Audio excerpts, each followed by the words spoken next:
Hello, everybody, and welcome to Ryan's Real Estate Roundtable. Today, I have the go-to title girl, Robin Winkler, in the house with Celebration Title Group. How are you today, Robin? I'm so good. I'm so excited you asked me to do this. Thank you. I know. So, let's start off with your introduction. Who are you? What company are you with? I did a little bit of intro for you, but I'll let you go into depth and background on your title experience. You got it. So, I'm Robin Winkler, your go-to title girl with Celebration Title Group. Woo-woo. So my background is I've been in real estate title for over 20 years. It's the only real job I ever had. So I've worked from processing the files all the way up to running a title company to now being the business development manager. So I feel like I've got the knowledge. You're a lady boss. I try. We call those lady bosses. Well, okay, thank you, Robin, for that. I know you have a busy schedule, so thank you for making it out here. You're so for welcome. the show. So, guys, what we're going to do is title can be very confusing for even agents. And it's boring. Even for agents. And probably because it is a little boring. It really is. But, you know, just like everything in life, sometimes we have to know boring things. Necessary evil. Yeah, right? So today we're going to learn about kind of what Robin does and how it affects you as a buyer or seller, because her side has a lot to do with sellers as well. So, Robin, could you go over kind of an overview of what you do? What does Robin do as a title person for me as a seller? Okay. So when you go to list your home and you meet with Ryan, Ryan's going to tell you, hey, we need a title company to close the loan, to protect your interest, and to hold the escrow money. So usually your agent is going to give you a name of who that they know, they like, and they trust, because we all want to work with who we know, we like, and we trust. Exactly. So once they do that, you go into the MLS, the system that they use, so that when your buyer's agent comes in to write you an offer, they already know who the title company is. Yep. So and that goes right in the MLS. Right in it. So then when Ryan gets that offer, he's going to send it over to me and be like, hey, we just got an offer, 123 Smith Street. He's going to give me all of your personal information, your phone number and your email. That way we can reach out to you and say, congratulations. Yep. We're looking forward to celebrate with you. You just sold your house, and then we're going to gather some information from you. We're going to just have to get payoffs. Do you have a mortgage? We're going to order a title search, HOA information if you have an HOA. But we're really just trying to maintain the documents that we need to issue what's called clear title on your home to make it saleable. Yep. So you can transfer that title to your future buyer. Yes.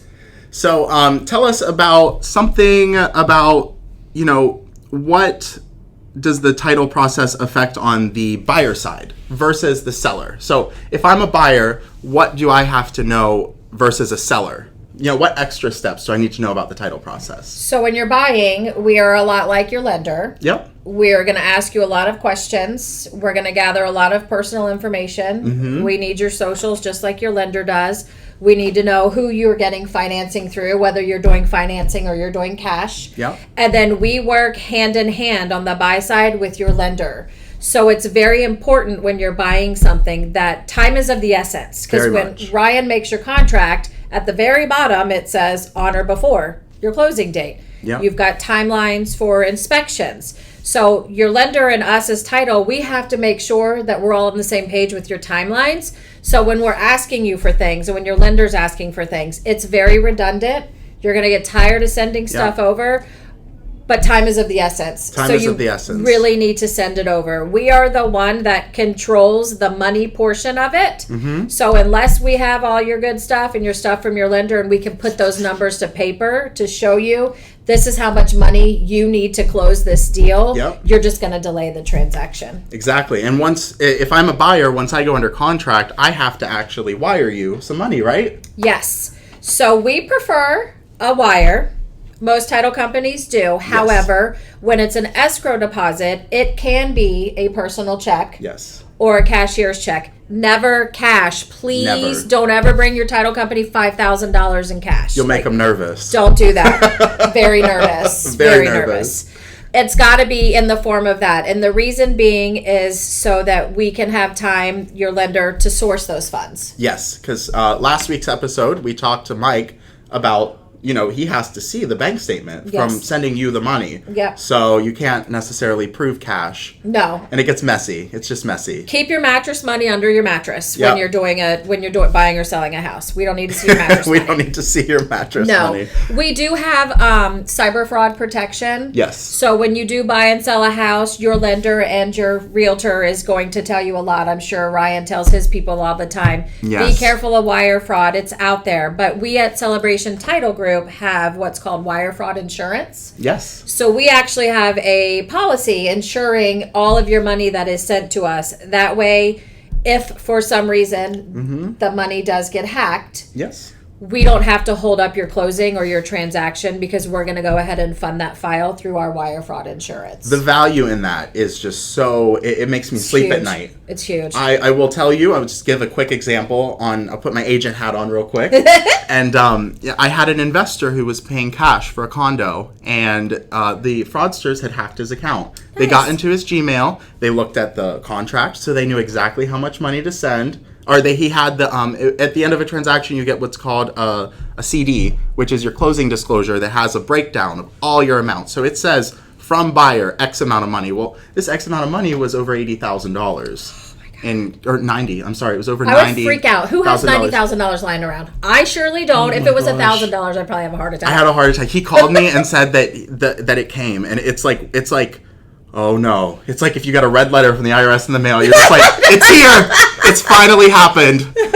And it finally happened. It happened to me and my investor. Thank God this was one of my investors that has done many transactions with me, so he's very educated. Good. He called me right away, and this is a mistake right here at this point that a lot of people make.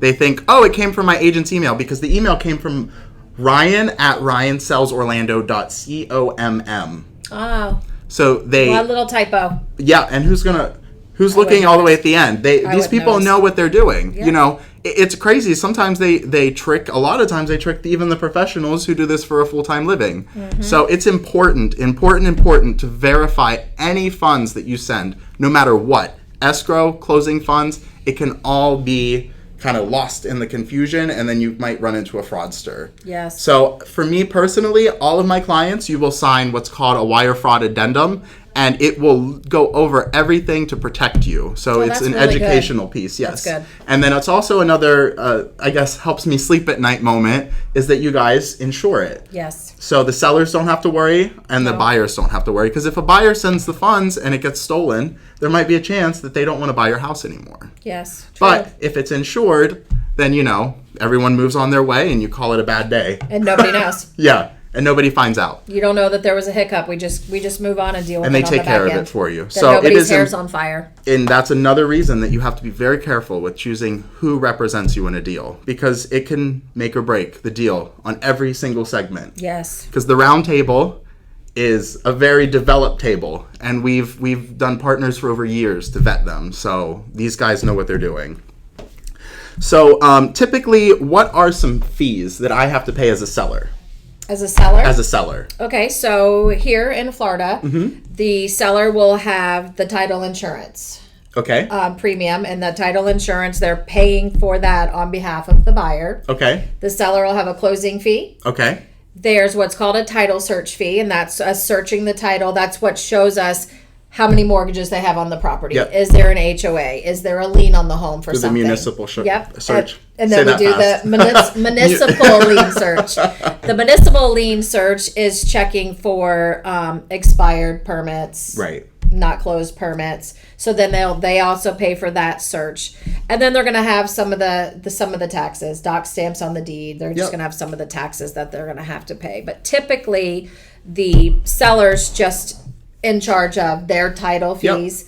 And then anything that the HOA is going to charge, and then also to pay off their mortgages and stuff. Yes, because the fees. HOA sometimes charges a transfer fee. An estoppel fee. Or, yeah, an estoppel, or maybe sometimes a transfer. fee. Yeah. They like to charge a lot of money. So don't be shocked if you're a seller and you're selling your property and you live in a HOA, because the seller that you bought from paid all those fees for you. They paid as the well. fees for you, yeah. Yeah. So in Florida, or I don't know outside of our area, but it typically in our Central Florida area, it's the seller who pays it. Seller pays it, seller picks title. So My Yes. seller would pick Robin and they would pay Robin. So the Yep. buyer would not incur any of those fees. But when the buyer decides to sell, then they would end up paying those fees. So Yes. it's built in either on the back or the front. You either paid it buying or you're paying it selling. Somebody's paying it. Somebody's paying it. Welcome to America.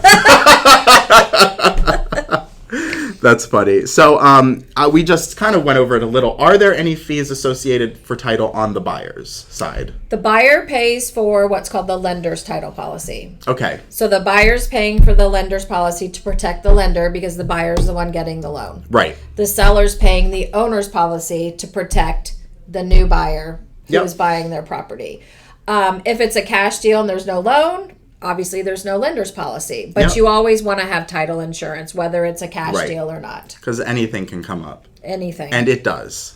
It does. It very much does. There Yeah. was a house in downtown Orlando, I don't know if you saw on the news, where they had built a fence right through the middle of the yard because the guy bought 2 lots, and I guess the title company didn't split. They kept it split. So one of them foreclosed the lots. Oh, no. And then the other guy owned the other half of their yard literally went straight through the pool. And he Nice. put a fence right through their pool. Nice. And it was legal. Nice. He was allowed to do it. So That's when you go back on that owner's policy. this is why you buy title insurance. Yes. Robin, is there anything else that you could think of that you could throw in there for us? Well, I'll tell you, title insurance is boring, but I'll give you just a quick little overview because a lot of times people get confused with title insurance and property insurance. Yes. So, property insurance is insuring your property from future things that could happen: a lightning strike, a hurricane, a water loss. Title insurance is for past occurrences. Correct. Defects, liens, and encumbrances. So that's what the title. It's insuring it for the people that owned it before you and back. So think past. Think past. Title past, homeowners insurance future. Yes, So you're covered in any way. So if anything happens, you're insured on one end. definitely. And it's a huge moment in your lives. It is. It's very stressful, but in the end, you're either selling your home and you're making someone else's dreams come true Yes. of being a homeowner, Yes. or you're buying your home and you're making your dreams come true. So it is stressful. Your agent feels the stress, your lender, we as title feel your stress, but Yeah. in the end, we all just want to get you to closing. Yes, that's And our goal. We're ready to celebrate with you and just close. Yeah, and be happy. We get excited for you guys, and it's not even us, but I we're know. excited I wish for I you. had one of your confetti I cannons. know, our cannons. At everyone's closing, they shoot off a confetti cannon. It's so fun. It's an event. It's really definitely is. an event. It should be an event. It should. It's huge. That's How a much thought. money are you spending? It's huge. Yeah. It's It really huge. So thank you guys for tuning in, and thank you, Thank Robin. you. I know you Thanks have a for busy having schedule. me. So It was fun. Bye, everybody. bye.